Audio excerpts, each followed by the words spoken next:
Hello and welcome to situation room special. मैं हूं अलीना फारूक शेख और इस वक्त पाकिस्तान और भारत के दरमियान जो तेज़ी से बदलती हुई सूरत हाल है उसके ऊपर तज्जिया तबसरा करेंगे, एक नुआंस्ड अप्रोच लेने की कोशिश करेंगे। अब से आगे आने वाले जो 36 घंटे हैं उनको इंतहाई अहम करार दिया जा रहा है। पाकिस्तान इंटेल रिपोर्ट्स के मुताबिक किसी कशीदगी का, किसी भारत की तरफ से गैर कानूनी, गैर जिम्मेदाराना इकदाम का खदशा जाहिर किया जा रहा है। बट आपको पता ही होगा, न्यूज़ में चल रहा है सारा, भारतीय वज़ीर आज़म ने भी एक आला सतही इजलास के बाद अपनी फ़ौज को एक तरह से आशीर्वाद दे दिया है कि वो जो भी कार्रवाई करना चाहें कर सकते हैं। लेकिन इसके जवाब में गुज़श्ता रोज़ इसहाक डार और DGISPR ने प्रेस कॉन्फ्रेंस की और ये कहा कि पाकिस्तान पहल नहीं करेगा, जिम्मेदार मुल्क है, लेकिन जवाब ज़रूर देगा और फिर वो जवाब कैसा होगा, उसका वक्त और उसकी नौयत हम तय करेंगे। ये सारी की सारी जो इस वक्त तनाव की सूरत हाल है तेज़ी से बढ़ती हुई, इसको देखते हुए इंटरनेशनल कम्युनिटी ने भी अब स्ट्रांगली इंगेज करना शुरू कर दिया है। कंसर्न्स तो पहले ही पाए जा रहे थे, लेकिन अब अमरीका बराह रास्त दरमियान में उतरा है और आज सुबह न सिर्फ पाकिस्तानी वज़ीर आज़म शहबाज शरीफ को फ़ोन किया, बल्कि मार्को रूबियो ने, जो कि अमरीकी वज़ीर ख़ारजा है, उन्होंने अपने भारतीय काउंटर पार्ट यानी जयशंकर, भारतीय वज़ीर ख़ारजा को भी टेलीफोन किया और दोनों से यही कहा है कि सिचुएशन डी एस्केलेट करें। अब इसके मुख्तलिफ अप्रोचेस ली जा रही हैं। पाकिस्तान में ऑब्वियसली इसके ऊपर क्या डिटेल है वो भी सामने आई है, उसको भी प्रोग्राम में डिस्कस करेंगे। भारत इसके ऊपर क्या कह रहा है और आगे अमित शाह का भी एक स्टेटमेंट आई है मजीद एक रैली के दौरान, उसको भी आगे जाके डिस्कस करेंगे। बट ये जो सारी की सारी सिचुएशन इस खित्ते में बन रही है और अब आलमी ताकतें इसके ऊपर शदीद तशवीश में मुब्तला हैं कि क्या होने वाला है आगे, क्योंकि दो ताकतें खित्ते में, दो ताकतें जिनके दरमियान में टेंशन इतनी हाई हो और बार बार होती चली जाए, एक न्यूक्लियर फ्लैश पॉइंट, ये किसी के भी हक में नहीं है। अब क्या ये जो दरमियान में सालिसी या दरमियान में जो राब्ते हो रहे हैं ये नतीजा खेज हो सकेंगे, ये मामलात को सुलझा सकेंगे, ठंडा कर सकेंगे? इस सवाल से शुरू करते हैं। हमें ज्वाइन कर रहे हैं ख़ास तौर पे भारत से कपिल काक साहब, बहुत शुक्रिया आपका शो में हमें वक्त देने के लिए। साथ ही साथ प्रोफेसर आदिल नजम साहब हमारे पैनल का हिस्सा हैं आज, और हमारा रेगुलर पैनल शहजाद इकबाल साहब, महमूद सरफराज साहिबा और मज़हर अब्बास साहब भी हमारे साथ मौजूद हैं। आदिल नजम साहब, आपसे शुरू करते हैं। ये कितनी अहम है जो आज मार्को रूबियो को कॉल करना, पहले पाकिस्तान को, भारत को, और फिर दरमियान में इस अप्रोच से कि पाकिस्तान भारत का बड़ी अरसे से झगड़ा चल रहा है और किसी ना किसी तरह ये सुलझा ही लेंगे। अब बराह रास्त इन्वॉल्व होने का फैसला किया गया है और कहा जा रहा है कि डी एस्केलेट करें आप। क्या आपको लगता है कि इससे कुछ फ़ायदा होगा सूरत हाल में? देखिए, अहम तो ज़रूर है। जब भी किसी चीज़ में, किसी कॉन्फ्लिक्ट में अमेरिका जो है वो किसी भी तरह उसमें इन्वॉल्व हो जाए, चाहे एक साइड पे या जैसे यहाँ हुआ है, which is a good sign कि दोनों के साथ एक ही सतह पे गुफ्तगू की जाए और मैसेज जो है वो डी एस्केलेशन का हो, तो वो अहम होता है। दो चार चीज़ें मेरी नज़र में अहम है। एक ये कि देर आया। अमूमन अगर आप हिस्टोरिकल पैटर्न देखें तो you would have seen interest, जो इंटरनेशनल इंटरेस्ट थोड़ा पहले आ जाता, चाहे वो यूनाइटेड नेशन से आता, चाहे वो अमेरिका से आता, चाहे वो दूसरे ममालिक से आता। बिल्कुल शुरू में तो एक तरह से खामोशी रही, कुछ ख्याल ये रहा कि जी शायद दुनिया जो है वो फटीग में है, उनके अपने मसाइल भी बहुत हैं, सिर्फ अमेरिका के नहीं बाकियों के भी, और यूनाइटेड नेशन वैसे ही बिफरी हुई है बेचारी, गज़ा में कुछ नहीं कर सकती तो यहाँ क्या करेगी। और ये कि एक इंटरनेशनल शिफ्ट हो रहा है जिससे दुनिया जो है वो इनवर्ट जा रही है, एक ये ख्याल है। सो इन अ वे एक तो ये हमें फिर भी याद रखना चाहिए, while it has happened, it is significant कि थोड़ा सा लेट हुआ है। जो सिग्निफिकेंस है वो ये है कि अगर फरीकैन ये चाहते हैं कि थोड़ी सी डी एस्केलेशन हो, तो इस किस्म की इंटरवेंशन से उनको एक बहाना मिल जाता है। क्योंकि डी एस्केलेशन गेम में एक प्रॉब्लम ये होता है कि पहले ब्लिंक कौन करेगा। इज्जत की भी तो बात है ना, हम सारे जो हैं चौधरी हैं, तो मैं पहले पीछे हटूंगा या दूसरा हटेगा। जब बड़ी ताकत आती है तो उसका एक बहुत बड़ा फ़ायदा ये होता है कि आपको एक कवर मिल जाता है दोनों फ्रीकैन को, कि अच्छा यार अब आपने कह दिया, जिस तरह बुजुर्गों के पास हम जाते हैं। So in that sense it is important, but I do not think कि हमें ये सोच लेना चाहिए कि जो इंटरनेशनल इंटरवेंशन का पहले मतलब होता था, जब बाईपोलर वर्ल्ड था या यूनिपोलर वर्ल्ड था, कि एक बड़ी ताकत जो है वो अपना फ़र्ज समझती है कि मैं दुनिया को बैलेंस में रखूं। That unfortunately is no longer there, और उसके लिए मेरे ख्याल में हमें तैयार रहना चाहिए कि things will not always unfold जैसे हमें पुरानी एक पैटर्न था।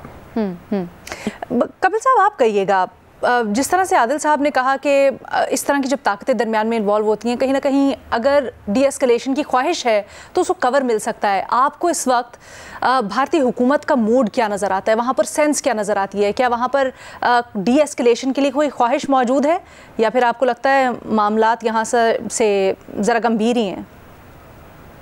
नहीं, मामले गंभीर ही हैं, इस पर कोई दो राय नहीं है। जो आदिल साहब ने अभी फरमाया, मैं उससे सहमत हूँ। सिर्फ ये बात कि डी एस्केलेशन तब होगी, पहले तो एस्केलेशन होगी।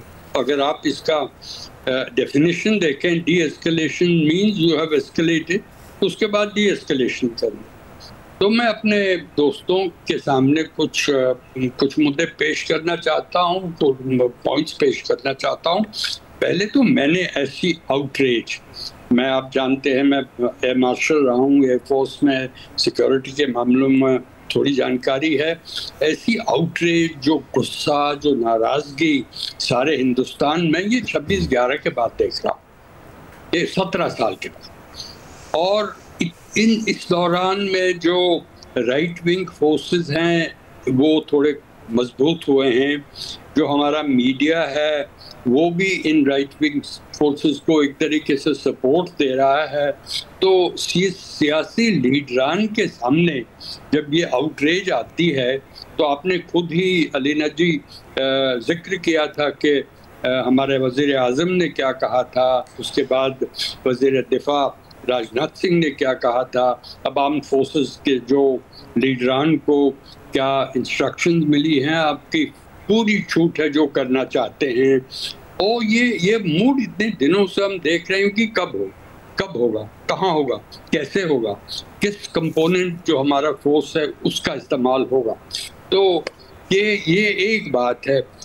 दूसरी बात, जो मेरे सारे पैनलिस्ट, जो एमिनेंट पैनलिस्ट हैं, उनको कहना चाहता हूँ, मैं कश्मीरी हूँ। मैं पिछले 25 साल से कश्मीर में पीस बिल्डिंग और इंडो पाकिस्तान के रिलेशंस को एक तरीके से दोहराने की या आगे बढ़ाने में 24/7 लगा जाता हूँ। मैंने पहली बार इतना गुस्सा, इतनी नाराज़गी, और उसके साथ ये जो हमारे सियासी थे टूरिस्ट से, उनकी हमदर्दी। आप जानते हैं कश्मीरी पोर्टर ने जान गंवाई क्योंकि एक टूरिस्ट को बचा रहा। तो इससे अगर उम्मीद की जा सकती है कि राइट विंग फोर्सेस जो भारत में हैं वो एक तरीके से थोड़े से नरम हो जाएंगे कि देखिए ये हुआ है, कितनी हमदर्दी कश्मीरियों ने दिखाई है, मगर वो हुआ नहीं। तो आपका एक सीधा सवाल मैं ये दे सकता हूँ, ये मौका है। मैं ये नहीं कहता हूँ कि इंटरनेशनल कम्युनिटी या आलमी ताकतों में एक सेंस ऑफ रिस्पॉन्सिबिलिटी है। अगर आप ट्रैक करेंगे चीन और तुर्की के, इन दो को छोड़ के सारा आलम इस वक्त और पिछले एक हफ्ते से और ज़्यादा से हिंदुस्तान के साथ, आप स्टेटमेंट्स पढ़िए सारे।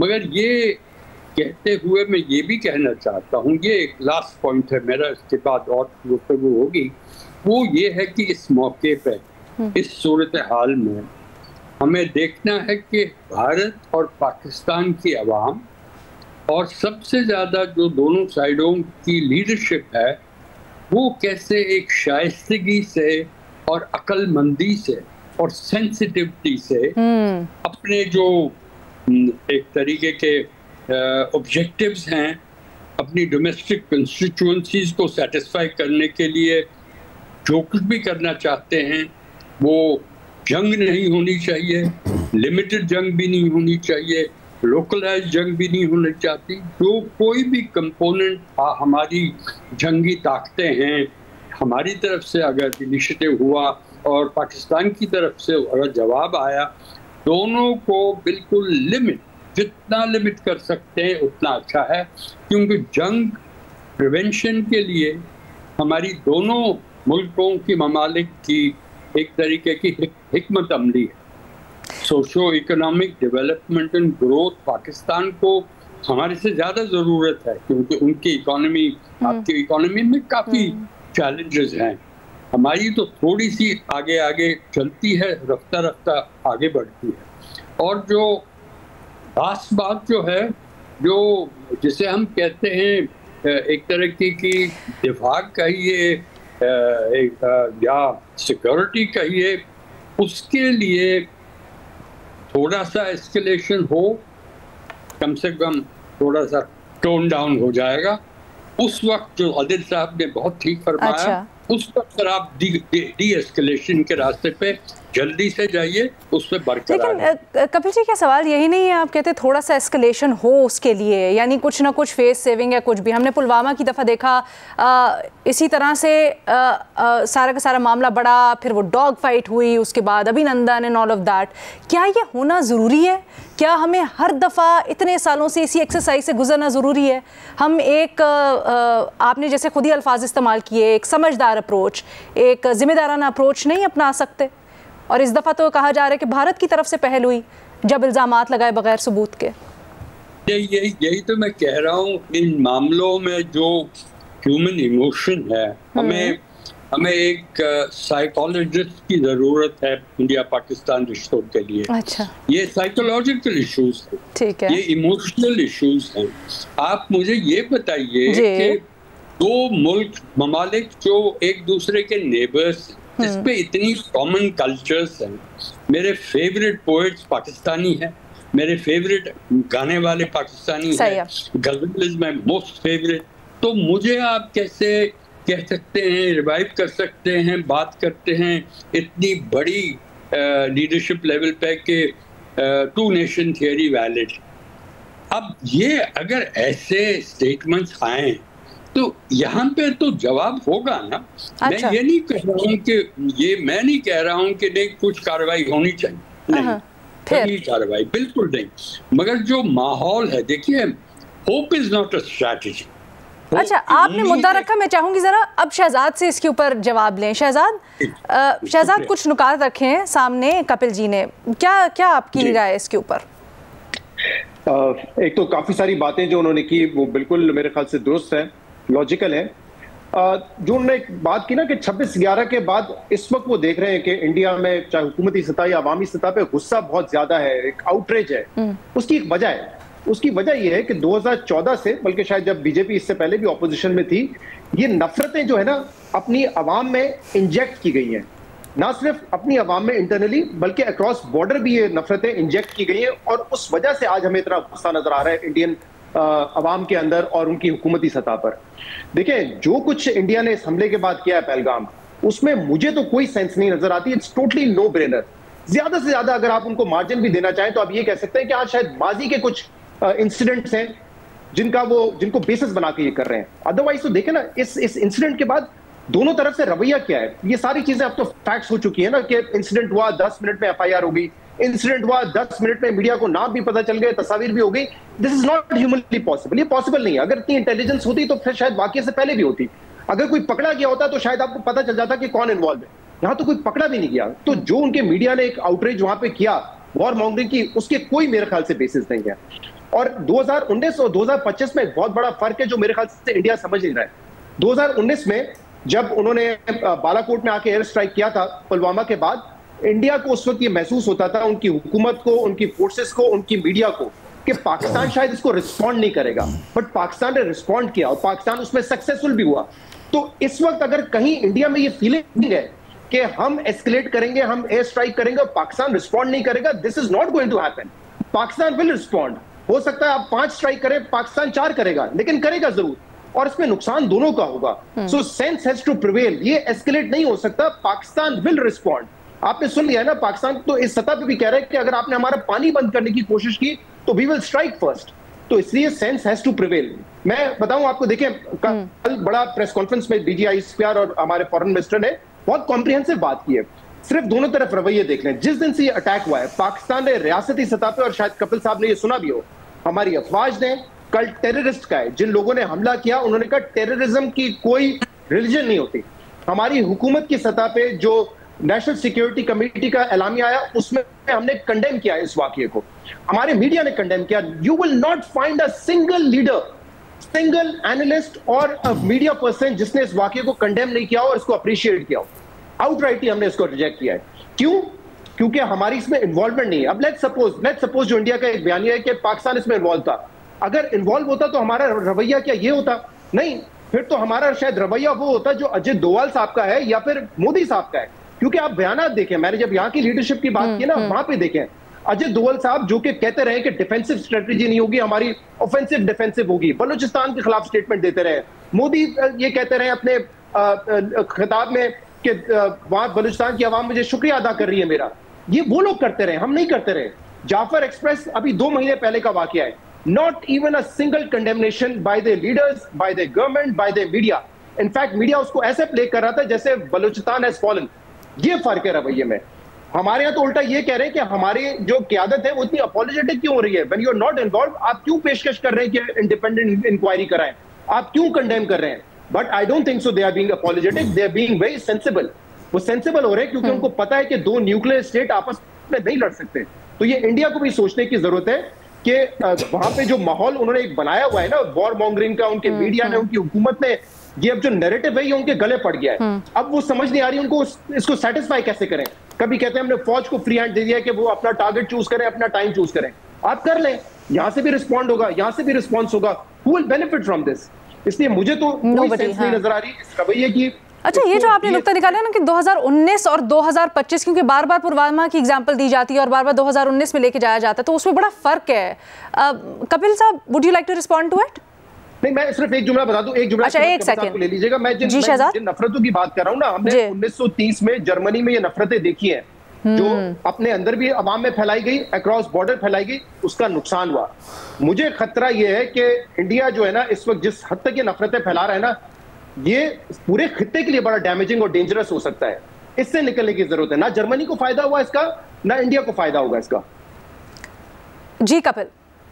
नहीं, देखिए, काफी दुरुस्त बातें की हैं मेरे दोस्त ने, मगर जैसे आपने कहा है कि मेरी रिएक्शन क्या है कि कंपैरिजन अगर करें 2019 और 2025 में, मेरे ख्याल में मैं अपने दोस्तों को ये कहना चाहता हूँ कि ये कहना कि हिंदुस्तान ये नहीं समझ रहा था कि बालाकोट में कोई बदला दिया जाएगा या कोई रिस्पांस नहीं होगा, बिल्कुल गलत है। पूरी जानकारी हमें रही है इतने सालों से। मैंने हिंदुस्तान और पाकिस्तान की 2 जंगों में हिस्सा लिया है, 65 और 65 में तो मैं 20 साल का था और उसके बाद 71 में। तो 2-3 पहलू हैं। आपने कहा कि ये एक बहुत ही हाई लेवल पैनल है, सोच समझदार लोग हैं। तो पहली बात मैं कहना चाहता हूँ, उसमें कोई शक नहीं है, पाकिस्तान में जो टेररिज्म है हमारे हिंदुस्तान से ज़्यादा है, बहुत ज़्यादा है। अगर आप फैटेलिटीज़ देखें पिछले 2 साल से, बहुत ज़्यादा है। मगर ये भी हकीकत है कि आपकी असेंबली, मैंने खुद देखा है आपकी असेंबली के डिलिब्रेशन, जिसमें आपके एक असेंबली के मेंबर, शायद वो मिनिस्टर थे, मुझे याद नहीं आ रहा है, माफ कीजिएगा, उन्होंने कहा है कि हमें कितनी कोशिश करनी पड़ी और हम उसमें एक तरीके की सफलता पाई कि यूएन सिक्योरिटी काउंसिल की जो स्टेटमेंट थी जिसपे टीआरएफ का जिक्र किया हुआ था, हमने वो टीआरएफ का जिक्र हटाया। तो मुझे नहीं लगता है कि ये एक उचित, ये अप्रोप्रिएट बात थी। अगर यूएन सिक्योरिटी काउंसिल कह रही है कि नहीं, मेरा ख्याल है कपिल जी, माजरत मैं आपको यहाँ पे काट रही हूँ, मेरा ख्याल है वो इस तरह से नहीं थी, वो टीआरएफ का जिक्र नहीं था, जो अल्फाज इस्तेमाल हुए थे उसके ऊपर था। जैसे for example Jammu and Kashmir के अल्फाज इस्तेमाल करना, में टीआरएफ का जिक्र था और आपके असेंबली के मेंबर ने खुद ही, मैंने खुद देखा है आपकी टेलीविजन का डिबेट, जहां वो कहते हैं हमने वो टीआरएफ का हटवा दिया, मैंने मेरी आंखों से देखा। But Kapil ji, how is that? ठीक है, हाउ इज, मुझे थोड़ा सा इस मुद्दे के ऊपर आ जाए ना, मुझे थोड़ा सा इसके ऊपर मुद्दे के ऊपर आ जाए ना कि एस्केलेशन आप कह रहे हैं कि होगी। अलीना, इसमें एक चीज, क्योंकि ये जो बात कर रहे हैं ना, और मेरे ख्याल से अगर मैं गलत नहीं हूं तो जो 370 आर्टिकल एब्रोगेट भी किया था इंडिया ने जी। कपिल साहब उसमें पिटिशनर भी थे। इज दैट ट्रू कपिल साहब? बिल्कुल, कोई शक नहीं। तो अब ये द हिंदू ने रिसेंटली ये अभी भी मीडिया में सिविल सोसाइटी डिस्कशंस में जहां भी जाता हूं, बहुत जाता हूं, मैं कहता हूं कि कश्मीरियों की पहचान के लिए, उनकी इज्जत और इकबाल के लिए कदम उठाया गया है, बिल्कुल गलत था। पिटिशनर आप समझ सकते हैं कि एक एयर मार्शल हिंदुस्तान का सुप्रीम कोर्ट पे जाता है कि 370 क्यों हटाए। ये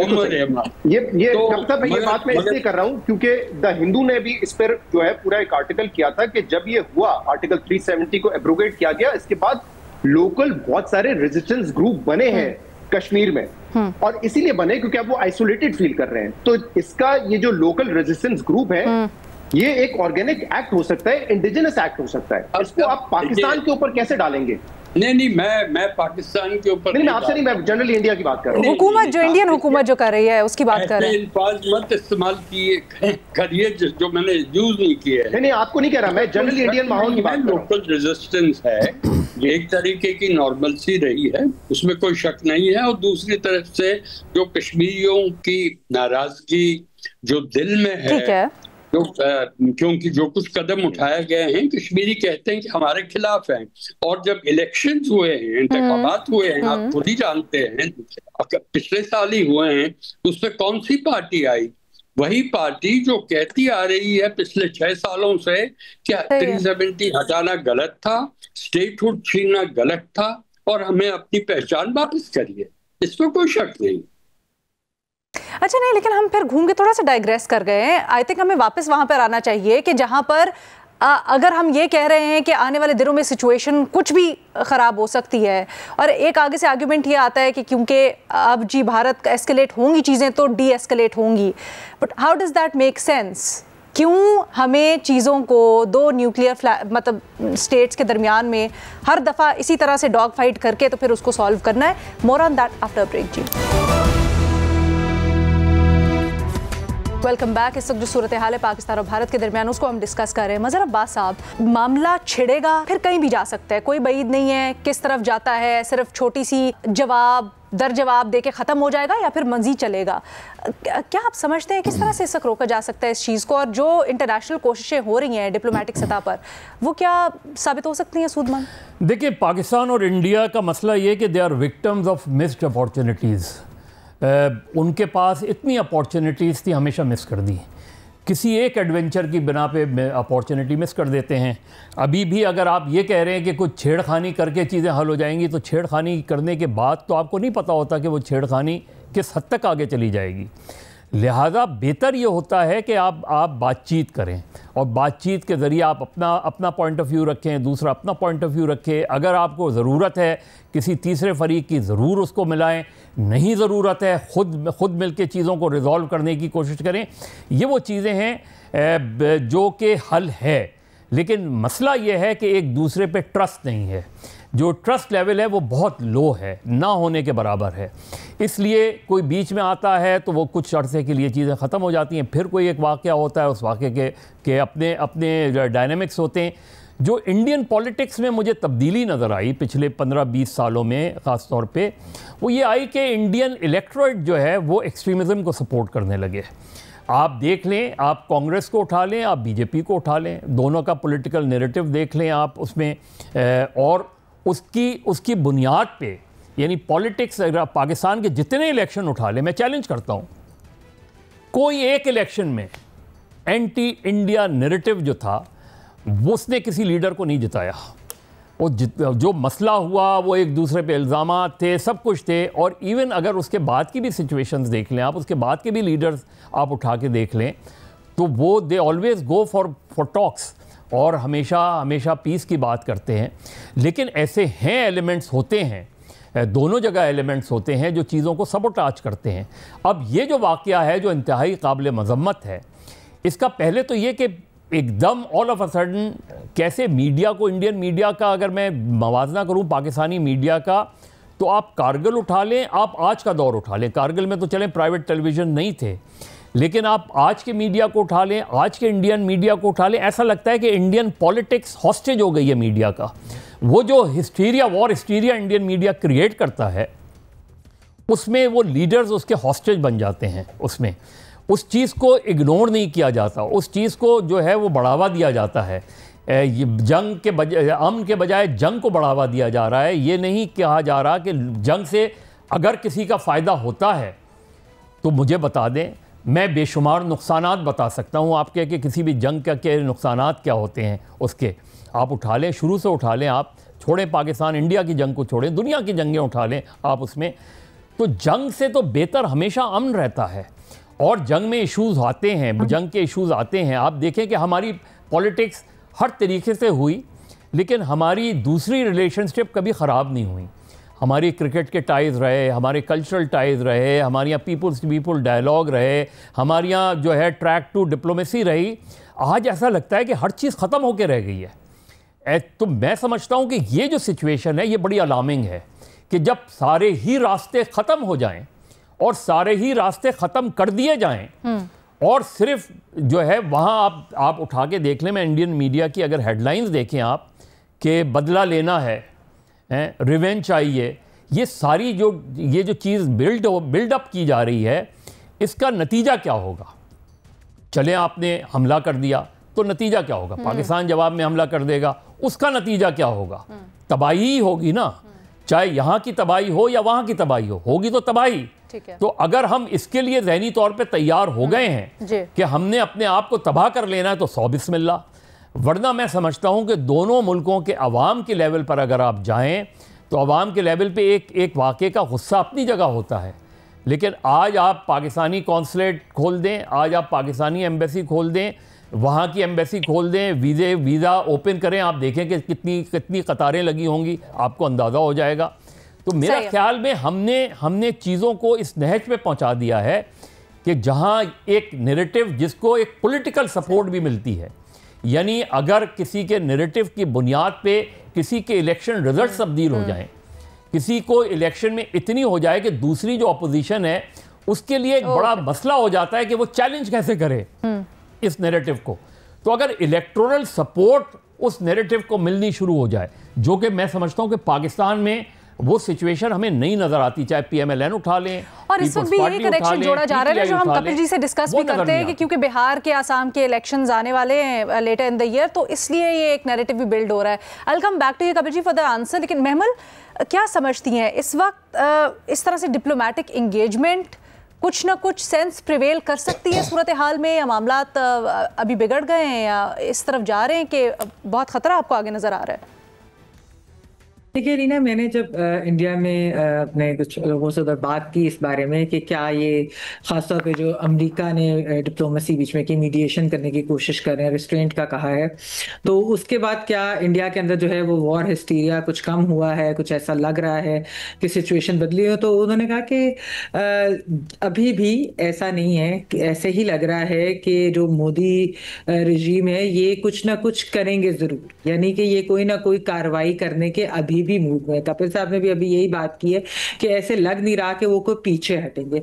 हालांकि लीना, आपको मालूम है कि ये चीज़ वैसे ही इलीगल है, क्योंकि जिस तरह अभी खैर शहजाद ने भी बताया, हम तो इसके ऊपर कितनी बार डिस्कशन भी कर चुके हैं कि कोई सबूत नहीं। मैं जब भारतीय साइड से भी लोगों से बात करती हूँ तो उनसे भी पूछती हूँ कि क्या कोई सबूत आपके साथ शेयर किया गया है, क्या कुछ सामने आया है? तो पाकिस्तान की इन्वॉल्वमेंट का इस दहशतगर्दी के वाक़े के अंदर कोई जो है वो हाथ नज़र नहीं आता, कोई उसके अंदर कोई सबूत नहीं दिया गया। उसके अलावा जिस तरीके से पाकिस्तान के फॉरेन ऑफिस ने कंडोल भी किया, हमारी नेशनल सिक्योरिटी कमेटी की मीटिंग ने उसको कंडेम भी किया, उसके बाद आप देख लीजिए कि कल की प्रेस कॉन्फ्रेंस के अंदर कितने स्ट्रॉन्ग वर्ड्स के अंदर जो है दहशतगर्दी को कंडेम किया गया, इस सारे वाकये को किस तरीके से। तो उस और दूसरा ये कि पाकिस्तान ने ये भी ऑफर किया कि हम चाहते हैं कि कोई इसकी इंटरनेशनल इन्वेस्टिगेशन भी हो, यानी इंडिपेंडेंट इन्वेस्टिगेशन, और हम बिल्कुल इसके अंदर जो है कोऑपरेट भी करेंगे।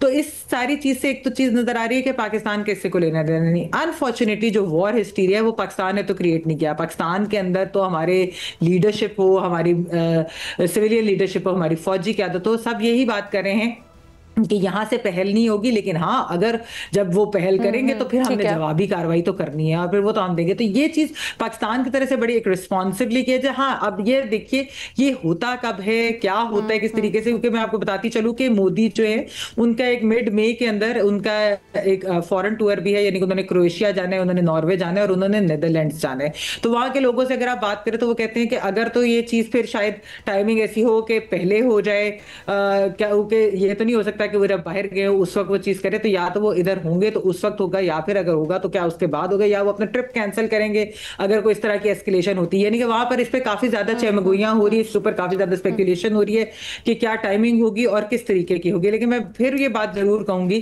कि ये एक बात जो वहां से भी हो रही है, और जो जब मेरे कुछ जराये से बात भी की तो उन्होंने भी यही कहा कि आप लोग तो ऑलरेडी एक वेस्टर्न बॉर्डर के ऊपर जो है इतना हीटअप हुआ है, तो आप क्यों चाहेंगे कि इंडिया वाली साइड भी हीटअप हो?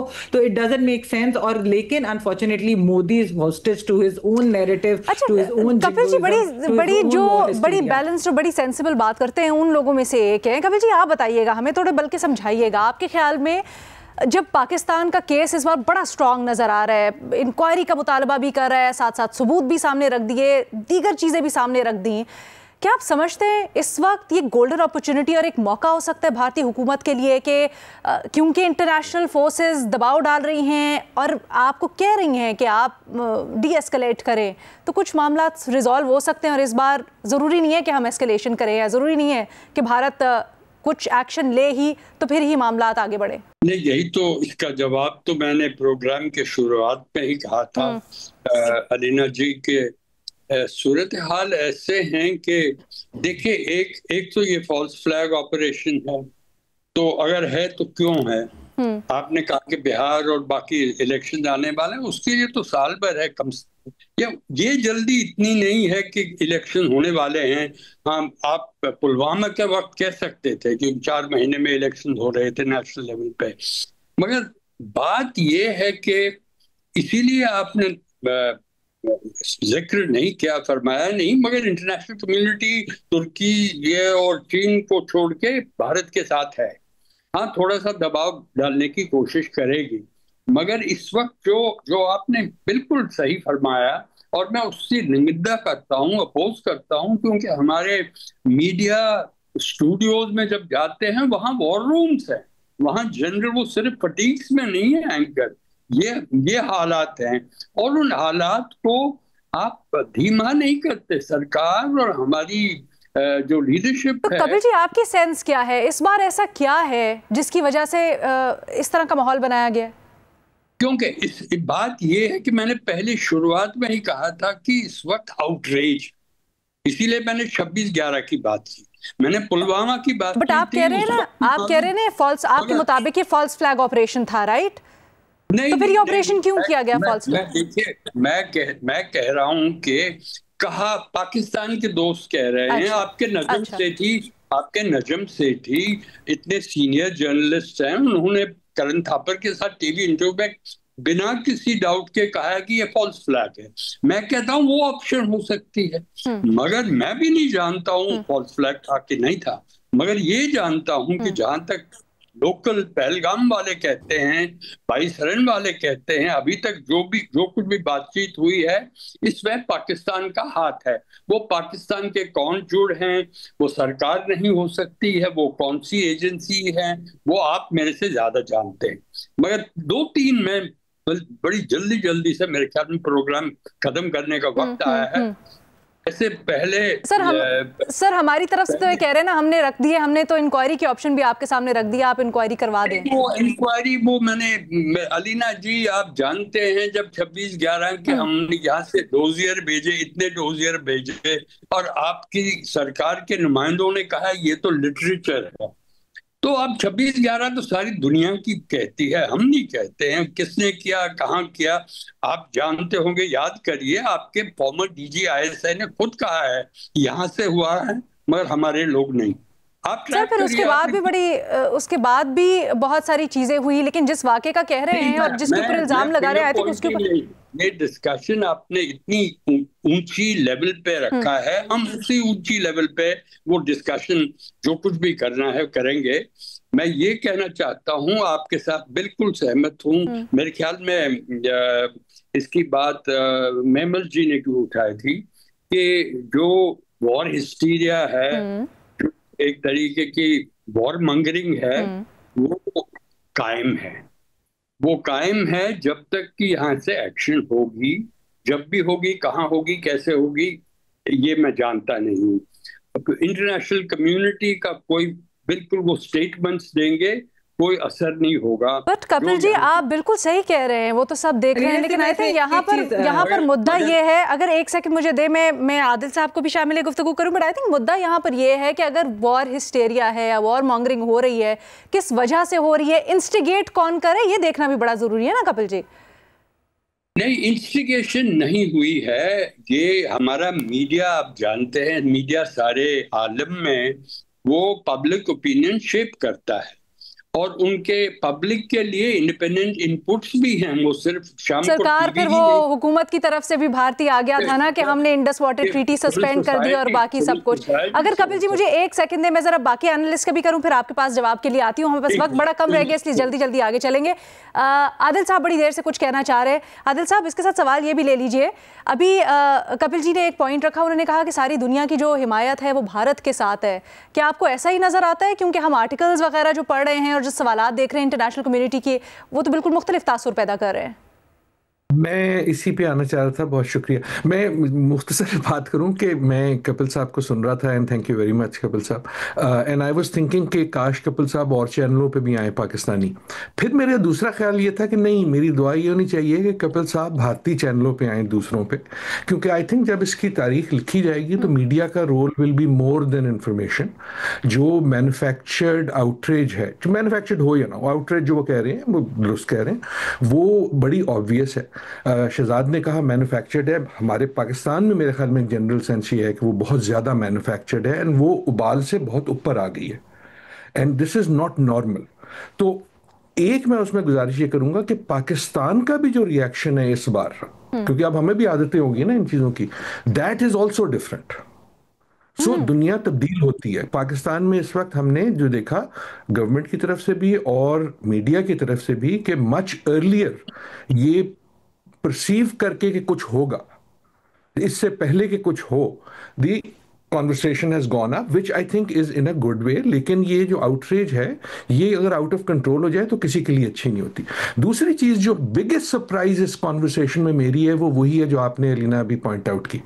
सो कपिल साहब ने दो बार कहा, और उनका यकीन है, मुझे यकीन है कि उनको यकीन है कि दुनिया जो है वो भारत के साथ है। हम जब पाकिस्तान में गुफ्तगू सुनते हैं तो पाकिस्तान में पूरा यकीन है कि दुनिया जो है वो पाकिस्तान के साथ है।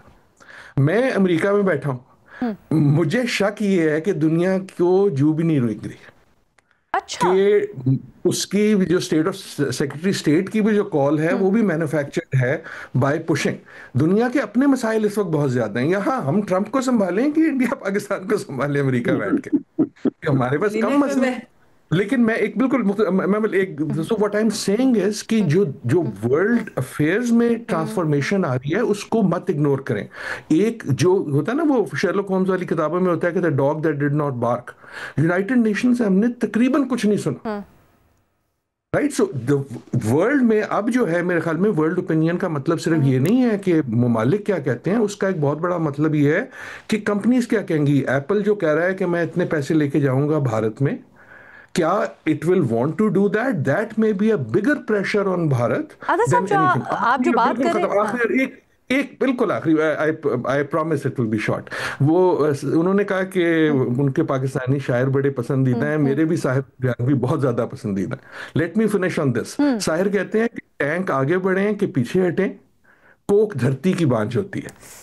फतह का जश्न हो या हार का सोग, जिंदगी मैयतों पे रोती है। जंग खुद एक मसला है, जंग क्या मसलों का हल देगी? आग खून आज बख्शेगी, भूख और एहतियास कल देगी। सो ये जंग की जो बात है, this is a dangerous thing. ये जब हाथ से निकल जाती है तो फिर फड़ी नहीं जाती। एब्सोल्युटली आई थिंक अलीना, सिर्फ मैं थोड़ी सी चीज ऐड इसमें छोटी सी करना चाह रही हूँ। 2-3 चीजें। पहली चीज ये है कि यहाँ पर 26/11 की बात हुई, फिर मैं आपको बताती चलूँ कि इस तरह का अगर आप इंटरनेशनल मीडिया की जितनी भी कवरेज देख लें, न्यूयॉर्क टाइम्स हो, अदर हो, वो सब ने ये बात की कि पहले पाकिस्तान का जो भी ट्रैक रिकॉर्ड होगा, लेकिन पाकिस्तान ने जो है अपनी इस वाकये के अंदर पाकिस्तान का मुलव्वस होने का कोई सबूत सामने नहीं आया। फिर पाकिस्तान ने अपनी जो पॉलिसीज हैं, फ्लॉड पॉलिसीज थी, हम भी इधर बैठकर उसको क्रिटिसाइज करते थे, वो सब अपनी रिवर्स की हैं, and Pakistan has stood by that. और कोई हम फैटफ की ग्रे लिस्ट से कोई इस तरीके से नहीं निकले। अच्छा, जहां तक ये मैं आदिल साहब की बात को थोड़ा सा आगे बढ़ाना चाहूंगी, जो इंटरनेशनल कम्युनिटी की बात करें, ये भारतीय मीडिया के अंदर खुद ये चीज हाईलाइट हुई कि चाइना और टर्की तो पाकिस्तान के सपोर्ट में क्योंकि खड़े हो गए, लेकिन जब बाकी ममालिक वो अमेरिका हो, यूरोपियन यूनियन हो, यूके हो, इवन रशिया हो, उसके ऊपर भी ये कहा गया भारतीय मीडिया के अंदर कि ये हमारे साथ ऑल आउट सपोर्ट में नहीं खड़े हो, दे आर हेजिंग, कि वो देख रहे हैं और वो डी एस्केलेशन या रिस्ट्रेंट या इस तरह की चीज करे, यानी क्योंकि इस तरह जैसे मैंने कहा कि इंटरनेशनल मीडिया के अंदर भी कहीं भी ये चीज सामने नहीं आई कि पाकिस्तान का कोई लेना देना है। ठीक है, वक्त जरा जी मैं कपिल साहब से मेरा सवाल ये है, कपिल साहब आपके नजदीक इस पूरे मसले का हल क्या है? ये तो हल तो मैं तो यहाँ चैनल पे आया कि मेरे पाकिस्तानी दोस्त हल ढूंढेंगे, हमने तो हल आपको बता दिया। देखिए, मेरे नजदीक तो हल बातचीत के जरिए ही निकलते हैं ना। हल तो बता दिया कि बातचीत ही नहीं कर रहे तो हल कैसे निकलेगा? या तो फिर हल आप बता दें। जी मैं भारी जिम्मेदारी डाल दिया कपिल जी, प्लीज। यही बिल्कुल यही लफ्ज जो आपने इस्तेमाल किया, यही लफ्ज है जिम्मेदाराना इस वक्त तरीका अपनाना है।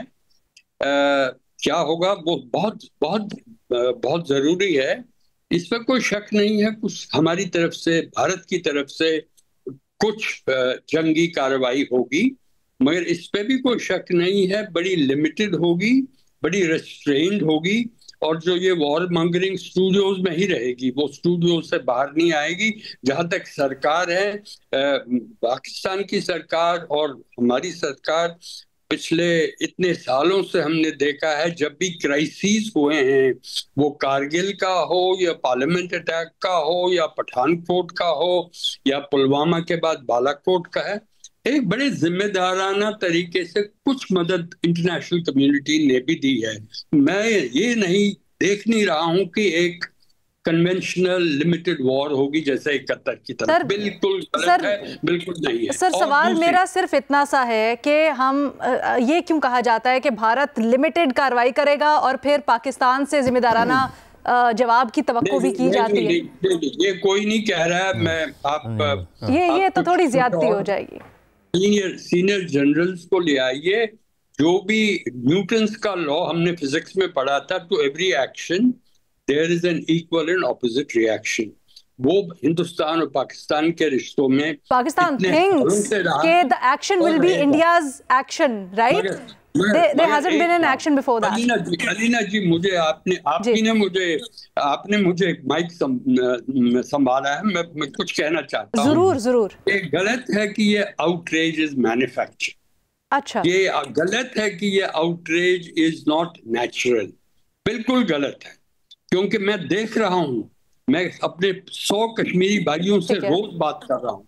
ये इतना दर्द है लोगों में, इतनी नाराजगी है, और इस नाराजगी के लिए ही सरकार को एक तरीके टीवी का प्रेशर नहीं है, एंकर्स का प्रेशर नहीं है, अवाम का प्रेशर है।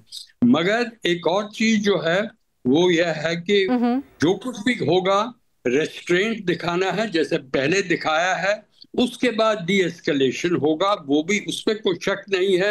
उस पर अंतर्राष्ट्रीय। अच्छा कपिल जी, आपकी बात से सवाल मुझे आता है कि ये जो नाराजगी है, ये नाराजगी है किससे? दरअसल कपिल जी, एक चीज ये है कि जो एस्केलेशन की बात हो रही है, तो एस्केलेशन के लिए पहले एविडेंस हो ना।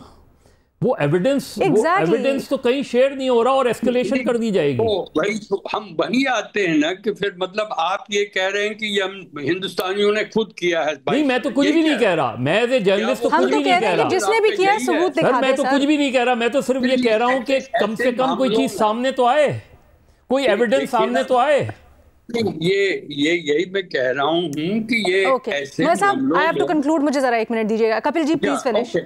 Okay please conclude. बट मैं समझता हूँ कि जो कुछ भी होगा, जो भी रिएक्शन होगी, आगे का रास्ता हमें बातचीत का रास्ता अपनाना है। जो पिछले 10 साल से रुका हुआ है, 7 साल से रुका हुआ है, वो अपनाना है। डी-एस्केलेशन के बाद थोड़ा इंट्रोस्पेक्शन होगा दोनों साइडों पे। रास्ता तो सिर्फ वही 4 पॉइंट फॉर्मूला जो मशवरत ने किया था कश्मीर के लिए। और टेररिज्म, अब यहाँ पे ऐसी तरह का टेररिज्म के लिए मोदी साहब ने एक चीज बिल्कुल कंसिस्ट, मैं उनका सपोर्टर नहीं हूं इन मामलों में, क्योंकि बहुत कुछ किया जा सकता है, मगर एक चीज कहा उन्होंने कि टेररिज्म के खिलाफ हम कार्रवाई करेंगे। तो ये कहना कि कोई सबूत नहीं है, तो सबूत के लिए तो हमारी सारी उम्र ढूंढते रहेंगे। सबूत कैसे रहेंगे? पाकिस्तान में कैसे सबूत आते हैं? ये अच्छा, एक चीज, पाकिस्तान ने सबूत दिए। अब शहजाद को जरा टाइम देते, काफी देर से वो हाथ खड़ा कर रहे हैं। Then I have to conclude it. Shahzad ji, देखिए मुझे जो कपिल साहब बात कर रहे हैं ना, कि वो मैं उनकी बात समझाऊं कि इंडिया कोई ना कोई एडवेंचर करेगा, वो लिमिटेड एस्केलेशन होगी, उसके बाद क्या होगा? पाकिस्तान भी करेगा, जैसे अभिनंदन पे हुआ था, मामला सॉर्ट आउट हो जाएगा। अगर ये इंडिया की हिकमत अमली है, अगर उनकी हुकूमत की, इससे वो हासिल क्या करेंगे? फिर तो वही बात है ना कि अपनी आवाम को सिर्फ सेटिस्फाई करने के लिए, क्योंकि एक हिस्टेरिया बना है, तो सेटिस्फाई करने के लिए करेंगे। What will you achieve? इसलिए मैं कह रहा हूं ना, मेरे लिए ये नो ब्रेनर है। दूसरा सोल्यूशन बड़ा सिंपल है। आप पाकिस्तान की जरा 25 साल की तारीख उठा के देखें। नवाज शरीफ आए, क्या कहते थे? इंडिया से बात करो। इमरान खान ने क्या कहा? इंडिया से बात करो। जरदारी ने, बिलावल ने क्या कहा? इंडिया से बात करो। हमारे तो मुशर्रफ भी वाजपेयी से हाथ मिलाने चले गए थे। बाजवा साहब को देख ले, बाजवा साहब तो कहते थे कि जब इमरान खान भी नहीं चाह रहे थे 370 की बात करना, तब भी वो इंडिया से बात करना चाह रहे थे। तो ऐसा नहीं, और कुछ मौकों पे इंडिया ने भी बात करने में पहल की है, बिल्कुल की है। वाजपेयी साहब यहाँ बस में आए, मोदी साहब आए, गलतियां हुई हैं, लेकिन ये जो डिस्कशन डायलॉग का सिलसिला है ना, ये रुकना नहीं चाहिए कि किसी वजह से हम कहेंगे कश्मीर में रिजॉल्व करोगे तो बात नहीं करेंगे, वो वहां से कहें टेररिज्म खत्म नहीं होगा तो हम बात नहीं करेंगे, तो बात आगे कैसे बढ़ेगी? तो जो आपके ये इश्यूज हैं उनको साथ साथ लेकर बातचीत का दरवाजा बंद नहीं होना चाहिए। और ये जो बात हुई है कि इंटरनेशनली, मैं तो ये देख रहा हूं, न्यूयॉर्क टाइम्स आप पढ़े, आप इकोनॉमिस्ट पढ़े, वो कह रहे हैं इंडिया ने कोई सबूत नहीं दिया। और उसकी एक वजह ये भी हो सकती है, कनाडा की रियासत वहां कह रही है कि इंडिया का स्टेट स्पॉन्सर्ड टेररिज्म है कनाडा में। अमेरिका कह रहा है कि यहाँ पे सिख लीडर्स को मारने की कोशिश की है। जब दुनिया में आप ये मोसाद टाइप एक्टिविटीज करेंगे तो आपकी क्रेडिबिलिटी और आपकी आवाज भी कम होगी। और हो सकता है, बिल्कुल आदिल नजम साहब सही कह रहे हैं कि इस वक्त तो जो दुनिया में वॉर है वो तो एक इकोनॉमिक वॉर है, उनकी तो तवज्जो ही नहीं है इस पे। ठीक है, बहुत शुक्रिया कपिल काक साहब आपका हमें वक्त देने के लिए। आपने अपना एक पर्सपेक्टिव हमारे सामने रखा, बाकी हमारे जो तज्जियाकार थे वो मुख्तलिफ पहलुओं से उन्होंने बताया और फिर अपने अपनी राय और अपना अपना जवाब सामने रखा। बट हम उम्मीद करते हैं अभी भी, इस वक्त में भी, कि सैनिटी प्रिवेल्स, क्योंकि अगर मामलात एस्केलेट होते हैं तो फिर वो किसी के हक में नहीं, किस तरफ जाते हैं कोई पता नहीं। उम्मीद करते हैं मामलात इस तरफ ना जाएं। इसके साथ अभी इजाज़त दीजिए, अल्लाह हाफ़िज़।